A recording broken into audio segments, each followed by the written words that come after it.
Betrayal beyond belief. I thought the late-night calls were from work until I answered one, and it was my own father on the other line. His voice was shaking, and he barely got out, "We need to talk about her," before my stomach flipped. I was tangled up in sweaty sheets next to her, the woman I'd met at a networking event, the woman I was risking everything for. She was still sleeping, her hair a mess, the lipstick she'd smeared across my neck now staining my pillowcase. The guilt was sour in my mouth, but I told myself I had things under control. He kept talking, his voice getting harsher, and I realized he already knew. He knew about the affair, the sneaking around, the endless lies I'd spun for months. But then he said her name, and the room spun. He didn't just know her, he'd been seeing her too, for almost a year. My father, the man who taught me about loyalty, was tangled up in the same mess with the same woman.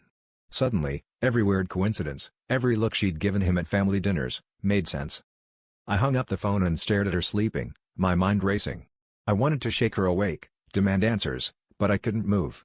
The betrayal wasn't just mine anymore, it was a sick, twisted triangle, and I didn't even know who'd started it. I remembered every fight I'd had with my father about trust, every promise I'd broken to my wife, and it all felt like a bad joke. The truth was a web I'd walked into willingly, and now I was trapped. That morning, instead of confessing or confronting, I left. I packed my things in silence while she slept and walked out, leaving my phone on the bed. I didn't just lose the woman I thought I loved, I lost the image I had of myself, of my family, of what loyalty was supposed to mean. I realized I'd spent months searching for excitement, only to destroy everything I actually cared about. The worst betrayal was how easy it was for me to walk away from it all, and how deep down, I almost felt relief.